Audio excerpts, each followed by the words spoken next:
The vibes are always right because it's Monday and you know what time it is. It's time for Numbers Don't Lie, powered by Sofascore. And this is the question for today. The samba, the scoring, and the smile is back. So we open up the conversation and say, is Endrick Brazil's best striking option in a year when we're going to a World Cup? Nico in the building, JayDee here as well. Nico Cantor, answer this question for the viewers at home. Is this Brazil's best number 9 option? My feeling is no, not at the moment. Okay. I think he's a great substitute off the bench. Perhaps with SPFL the most potential.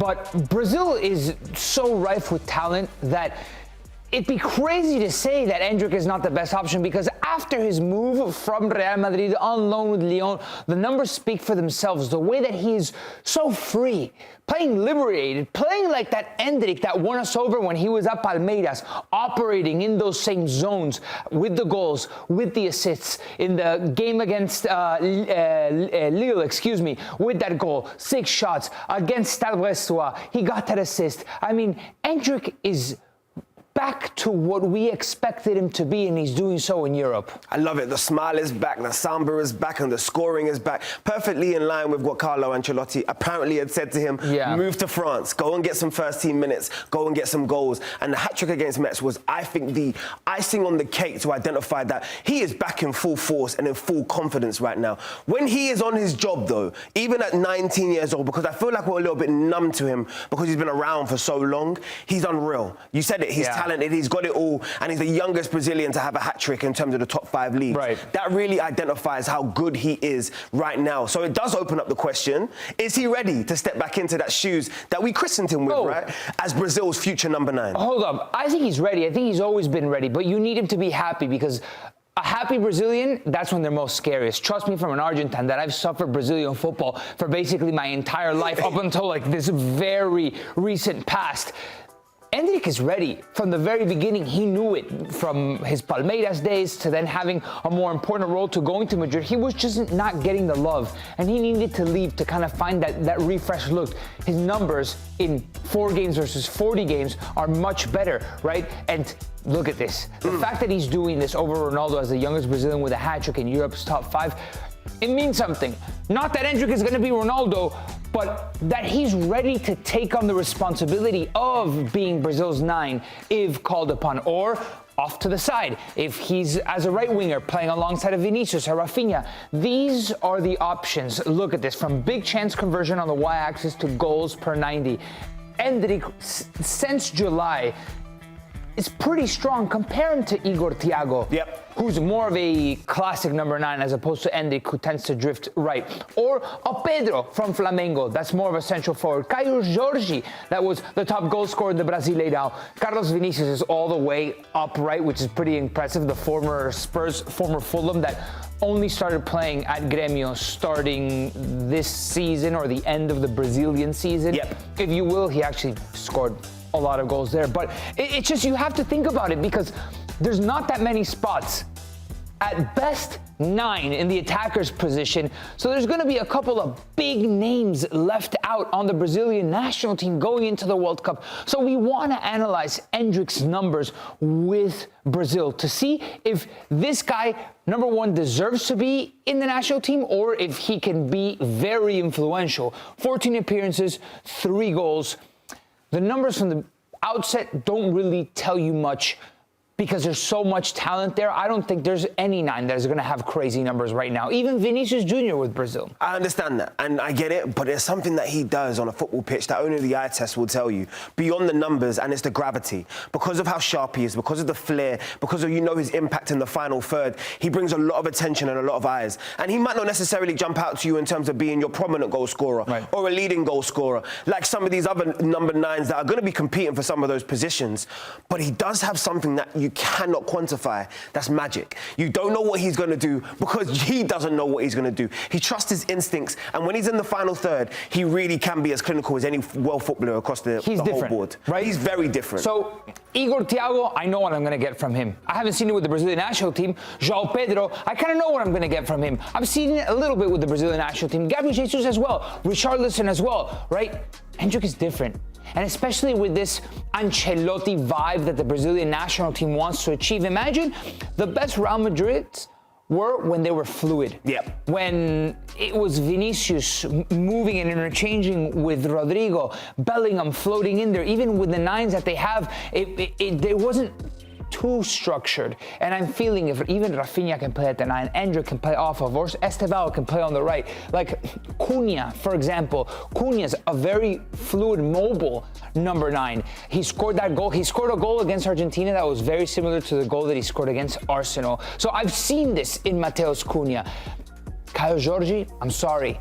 Carlos Vinicius, I'm sorry. I don't know if you're making the World Cup squad. I would tend to say probably not. No. And that's only because of the plethora of options they do have. When you start to really rattle through, I mean, you saw the first graphic. They are some of the most prominent number 9s in world football. João Pedro, Igor Tudor, and all the rest of it that they have. Yeah. But when I think about now some of the other options that they have, when you look at the lineup that they have, and then you think about the squad depth, Nico, opens up a whole different conversation. Because this position right here in João Pedro is now going to be a completely different conversation. We have Thiago in there. We have Igor Jesus in there who wants to turn man. I haven't mentioned Gabby Jesus who wants to return in his own right. And Gabby Martinelli is another option. Neymar is a conversation in there. We haven't even spoke about some of the players that are playing domestically that you just alluded to that are scoring a number of goals. I think we can say definitively those three are fixed though, right? Would you agree? In Vinny, Rafinha, and of course Estevao, they're locks. They have to go. They're part of the squad.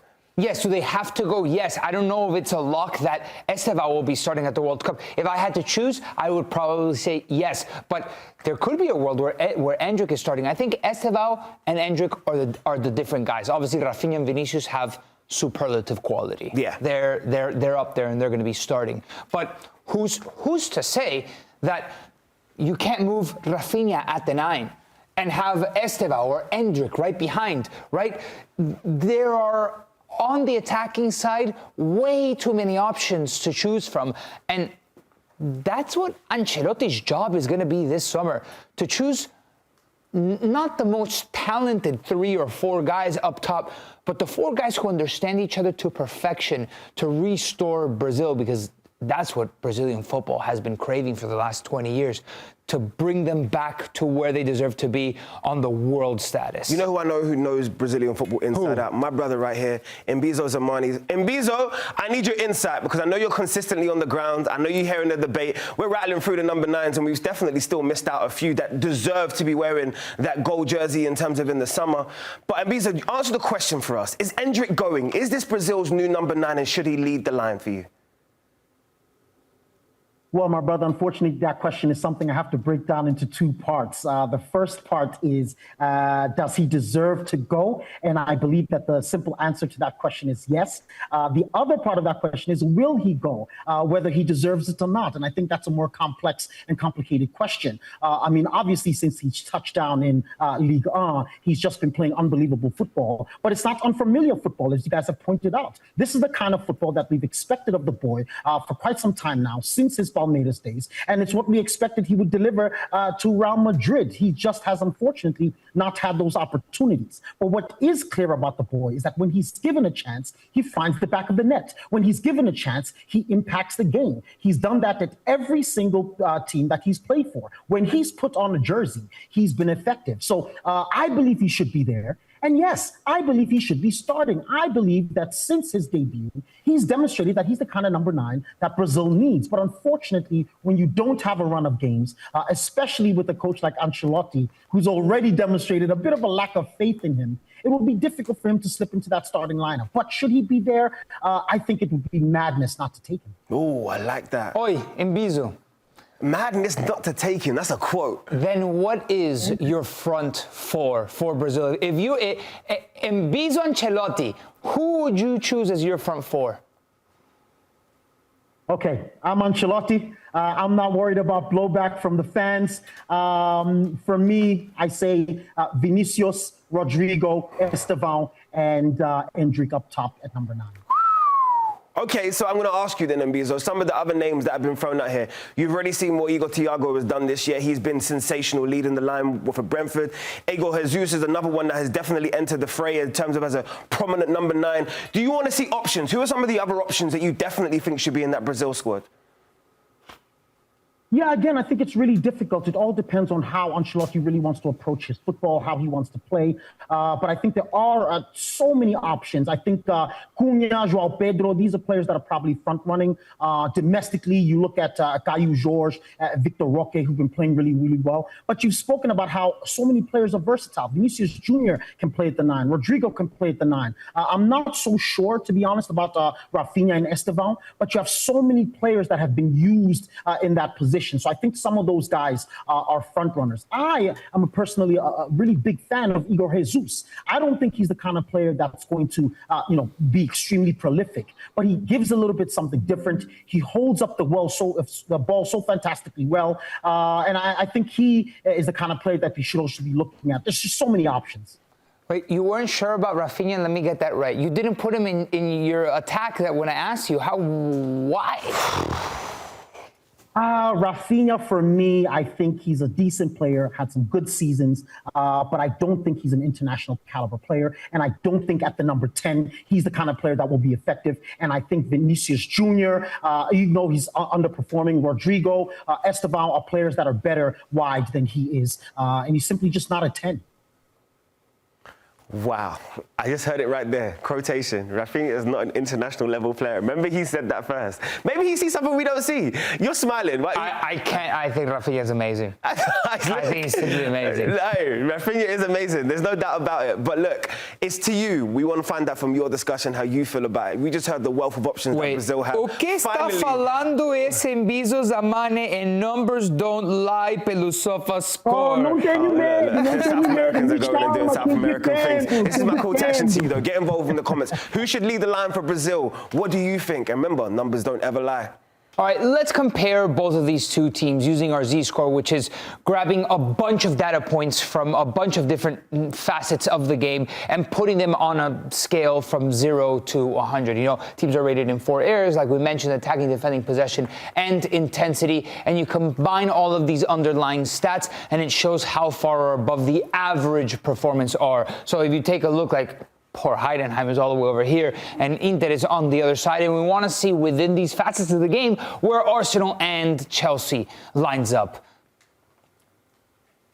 So here we are in attacking, both pretty close, and defending. Arsenal are probably the standard bearers in possession and in intensity. Both teams are pretty close. Like, obviously, Arsenal, I think there are very few teams in the world that are going to beat Arsenal in several of these stats.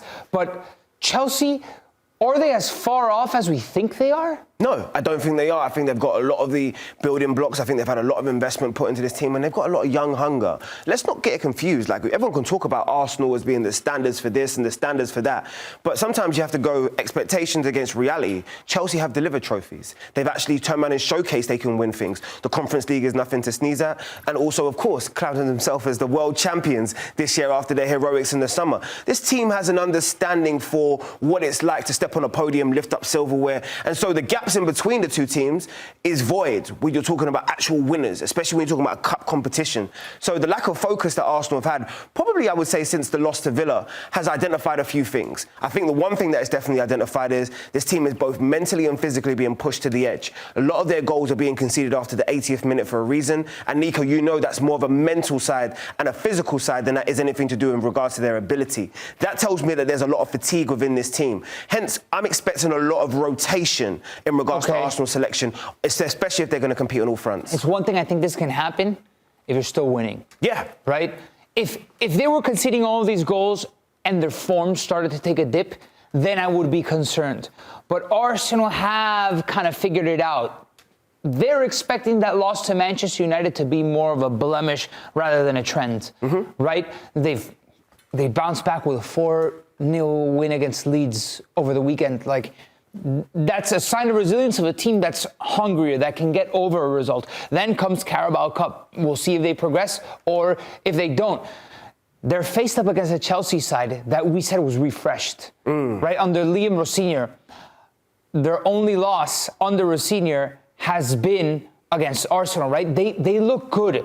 And there's a couple of stats that show you why this team is a little bit more tenacious. Possessions won in the final third, right? Before Rosenior, 2.71.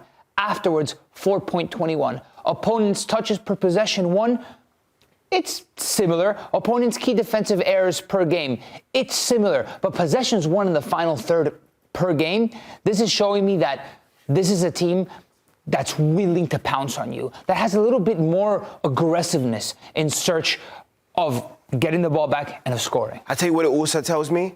The players are buying into what Rosenior wants him to do. This is only about management. And as a player, you're only going to engage, especially in the dirty side of the game, of pressing the opponent, especially in their third, and wanting to make those physical duels and win them if you believe in terms of the mindset and the tactics that's being delivered by the manager. We've seen small clips. I like the fact that he's come down the tunnel and hovering over players when they're doing their interviews, how glowingly he spoke about Moses Caicedo when he said that he was the best player in the world in his position, the flowers and the freedom that he's given to Enzo. It's clear that Chelsea, especially the players, are buying into what Liam is doing, and more importantly, that produces results afterwards. Yeah, absolutely. And just to see the Z-score ratings throughout all of Europe, this is Europe's top 5 leagues. Obviously, Arsenal's in 3rd, Chelsea's in 9th, Como in 10th, by the way. Sensational. Pretty incredible when you just grab all of the statistics. It's your boy, Nico Paz, that's what it is. But to qualify, though, overwhelmingly, Arsenal's the favorite over Chelsea. Do we see it going another way if it's not Arsenal? I think before any ball is kicked, you have to give the plaudits to them. I mean, they're the favourites in the competition for a reason. They're a goal up and they're at home. That really doesn't identify that it should be a home win. But there's something special about derbies, and I said this, especially a London derby, anything could happen. An early goal, which Arsenal have done a lot of recently in terms of conceding in the wrong moments or unopportune moments, I think really could swing the balance of this tie. So the first 25 minutes is going to tell me everything, but I would say to you right now that Arsenal will probably see it out 2-1. I'm thinking about motivations, right? Both teams definitely have bigger fish to fry than the Carabao Cup, but Arsenal almost have much more of an obligation to win the Premier League, to win maybe Champions League. I don't know if obligation is the right word, but Liam Rosenior, if you can win a trophy right out of the gates, that would be pretty incredible. For Arsenal, of course, winning helps a lot more, and it helps build the confidence of a team. And it's not like they don't care about this tournament, but maybe Chelsea's a little bit more motivated than Arsenal. Motivation is going to be a key factor to tonight, but I want you guys involved in the comments, right? Because this is where I need your insight. This is really just down to Sofascore in terms of this combined 11 between Arsenal and Chelsea right now, because the key question is who does have the edge? And when you start seeing the Sofascore rankings in terms of for these players and where they should be, and by the way, I will say these are in all competitions as well, it does sort of, I give interesting reading. This is the only thing that I knew was going to be definitive. I think we can all agree that Rice and Caicedo were definitely going to be the two players in the middle. Wait, hold up. Why did you highlight that it was Sofascore? Do you not want to take any responsibility? I'm not taking any responsibility for this 11? when I see certain factors. Like, I will give a couple of question marks, and these are the call to actions to you guys.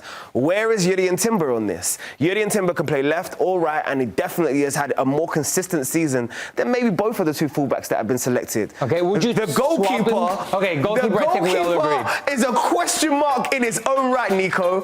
I am not saying anything further than that. I'll let the comments cook on that one. But then the striker position in the final thirds, look, there's some good choices there, but where's Cole Palmer? Where is Cole Jermaine Palmer?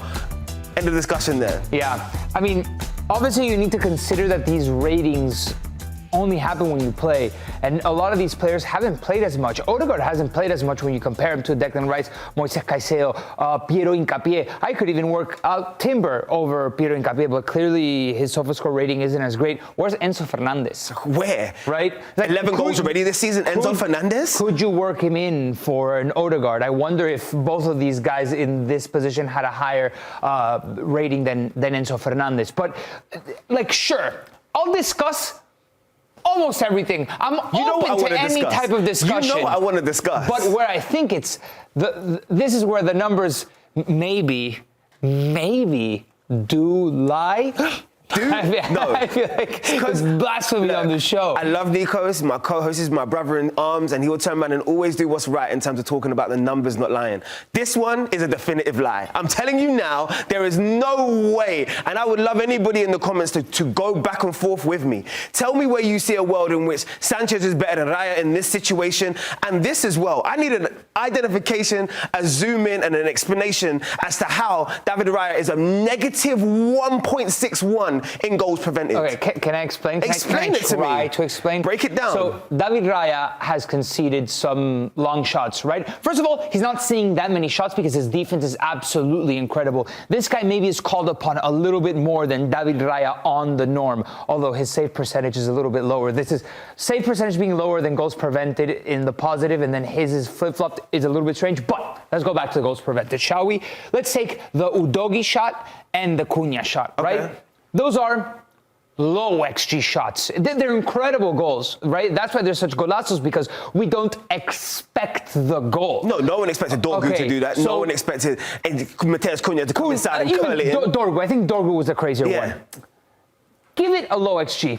Choose it. From 0.00 to 0.99, give me a low XG. I would say that probably Dorgu was maybe around a 2.5. That's an incredible shot. All right, Yeah? so let's call it 0.2 XG, right? Yeah. So compare it to the 1 goal, because if you concede, it's 1. It's an XG of 1, right? Okay. So you do that 0.2 minus 1, it's already a negative 0.8 XG on the night, right? Which is, it shows that it's a big boost on your XG plus or minus. So if you can see that shot, Mateus Cunha, I understand why that would be a negative goals prevented, and sometimes why you shouldn't be, you know what, led by the stats. I'm gonna tell you now, we haven't got to say anymore. The comments will cook for us. Yeah, the comments will explain everything we need to do in terms of this debate. You had a debate though around the 10 position, right? In terms of the positions. I heard you turn around and talk about potentially Cole Palmer against this guy, Martin Odegaard. Look, the stats are leaning towards Cole Palmer. Maybe the key passes might lean towards Martin Odegaard, but how do you feature? Which 10 would you select? Yeah, the thing is that Cole Palmer hasn't played that much. Even if I had to choose the best 11, it's like, would I maybe rate Cole Palmer in a one-off over Martin Odegaard?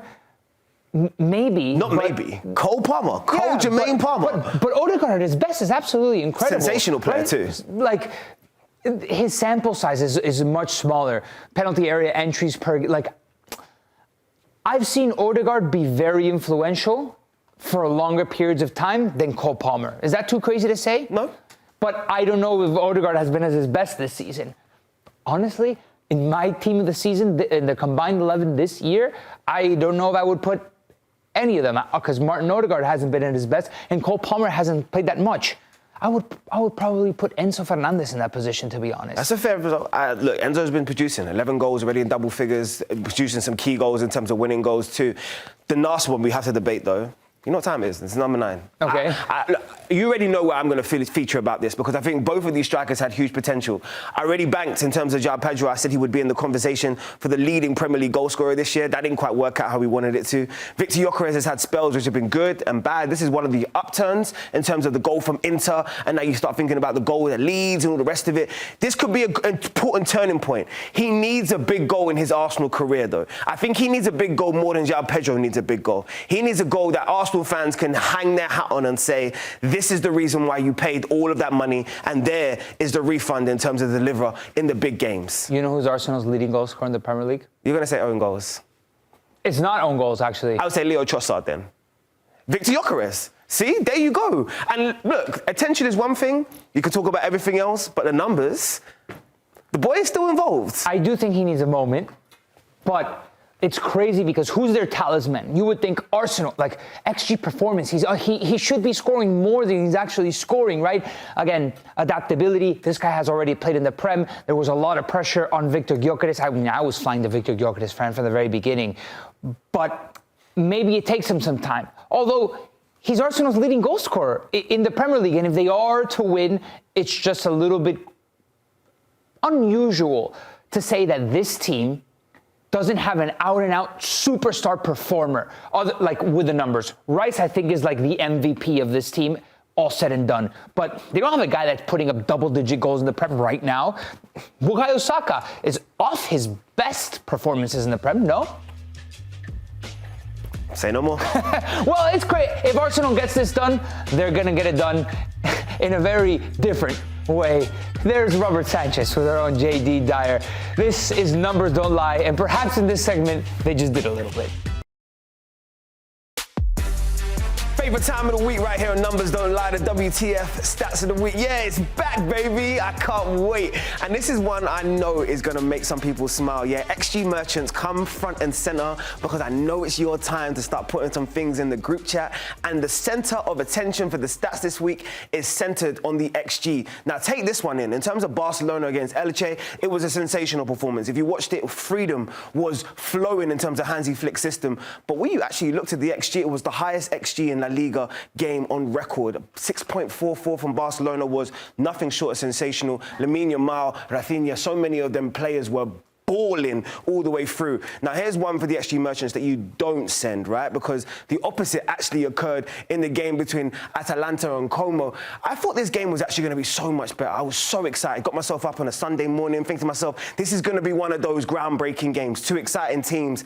And it did have a lot of XG in terms of from Como all the way through, but it's the highest game in terms of without a goal scored in the top 5 leagues on record. That really does tell you in terms of the XG merchants. Put those in your group chat, send those around. Now I'm going to send one to my boy Nico, because I know Nico Cantor, you got some stats for me as well, my bro. Yeah, absolutely. All right, and these are Spanish-centered stats. First, we're going to talk about Lamine Yamal and his dribbles, because this guy has been out of control. We've always wanted to see Lamine Yamal come back to what we thought he could be, especially last year. I think peak Lamine Yamal was Barcelona against Inter in the Champions League semifinal, right? That was like the best. Lamine Yamal has attempted an incredible amount of dribbles, and this is since the beginning of a couple seasons ago. Mohamed Kudus is up there, pretty incredible. Then it's Jeremy Doku, Kylian Mbappe, and Vinicius Jr. This guy is... He just wants to take people on. This guy's Aura Farmer #1, and he gets it done. It's pretty incredible. Lamine is sensational. So hopefully he's starting to come back to that peak Lamine Yamal over that injury that kept him out for a little bit of time at the beginning of this season. All right, let's talk about Real Madrid. And I don't really know how to interpret this stat, because penalties awarded since the last 4 seasons, Madrid is up there by like a country mile. So... do you say that maybe they're getting phone calls from somebody? No, listen, you also have to be inside of the box, creating a lot of attack in order to get those penalties. That's what Carlo Ancelotti said for a long part of his tenure in his second cycle at Real Madrid. They are so offensive. They're so free-flowing.